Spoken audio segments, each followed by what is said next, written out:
Welcome back to another episode of the Casey Campbell podcast. Casey Campbell with you, of course, pleased to be joined by Matt Christensen of Linden boys basketball. How's it going? Pretty good. How you doing? Doing well.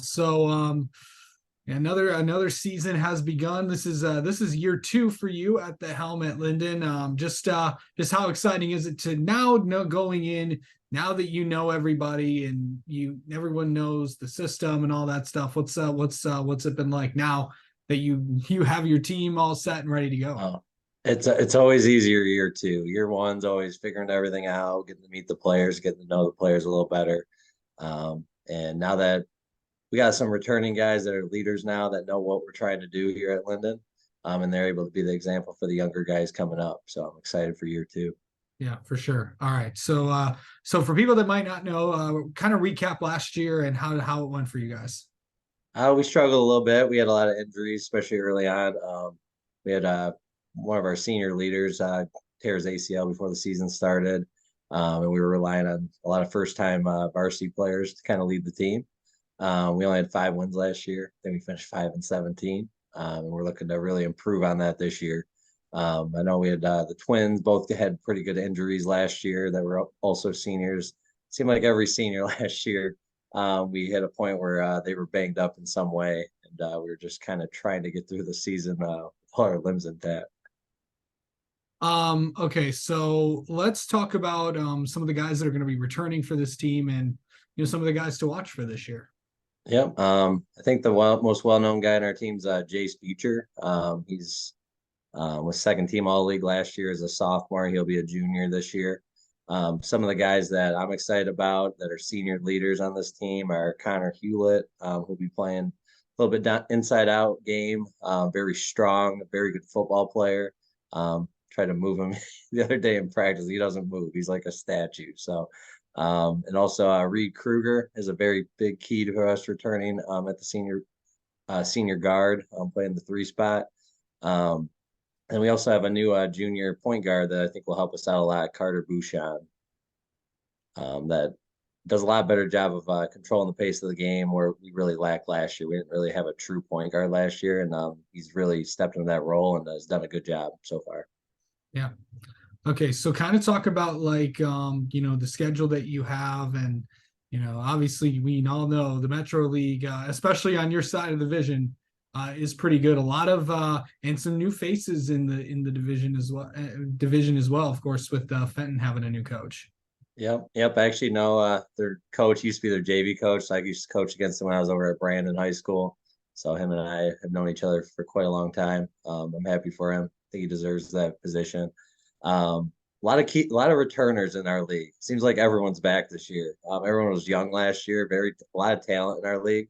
And I think we match up pretty well this year with them, especially, like I said, adding Carter into the mix at the point. They'll help us control the tempo of games, and I think we'll be a lot more competitive this year with a lot of those top teams. I know Fenton and Holly are kind of the teams to beat on our side. Kersley, I think, is returning everyone. I don't think they had a senior on their team last year. Yep. So it's going to be a tough competition this year. I'm excited for it. And of course, yeah, of course you got a lot of really, really good teams on that side of the division. So should be fun Yeah, to and watch. I think the best team. I know Corona's doing really good in football. They had a really good basketball team last year on the other side, and Goodrich is always a team to beat on the other side of the division. And they should be healthy this year. They had a lot of injuries last year. They're kind of in the same boat as us. Yeah. So of course, talk about the non-conference side of things. What's your schedule looking like there? Yep. So we start off against Notre Dame Prep at their place. They're always a tough team, scrappy team, very guard heavy team, very quick. So I know they're always a tough out come March. So we start off with them, then we come home against Corona. Then I know we play Genesee Christian again. We played them last year. They did lose their 2 main guards from last year, so I'm interested to see how their team looks this year. I know their coach does it the right way over there, Dan. But I know we play Lapeer. We have some actually in league.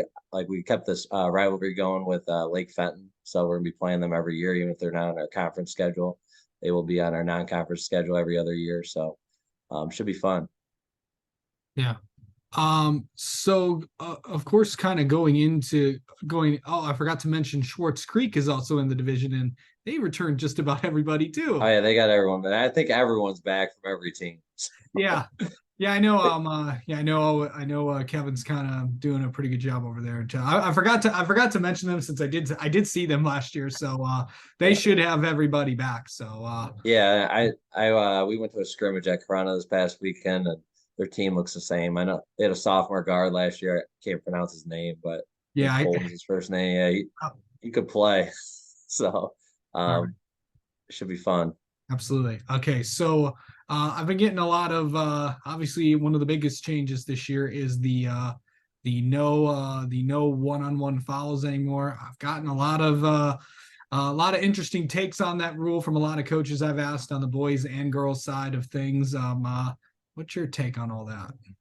I actually like it. I think big thing for us is like early on in games, you're trying to figure out how the refs are going to call the game. So that reset at the end of the first quarter and starting over in the second quarter is going to help a lot to kind of reset and make sure we play it like because some games they call it a little more they're calling everything, whereas other games they're letting stuff go. So it kind of helps dictate that early on, and if those early fouls when they're calling a lot, it doesn't really affect the game as much early on in the game.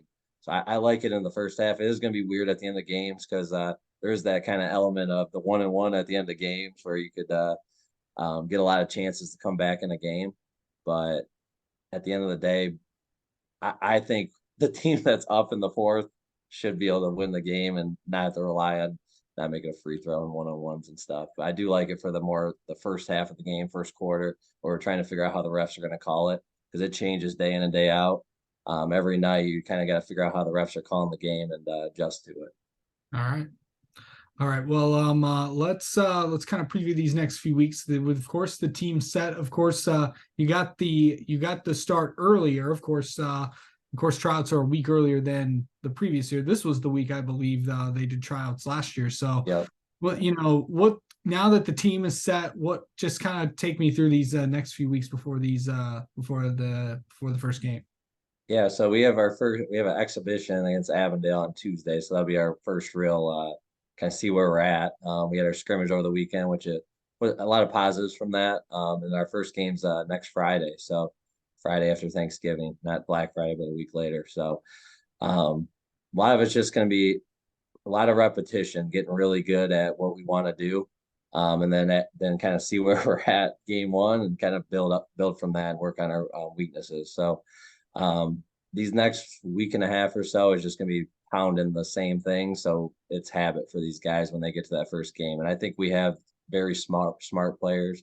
They'll be able to pick it up. And we did a lot of things off of only a week of practice this past weekend that I haven't seen from teams halfway into the season. So I think we're looking pretty good early on. All right. Matt Christensen, the head boys basketball coach at Linden. Thanks for the time as always. We'll talk to you soon. Yep. Thanks, Casey. Have a great one.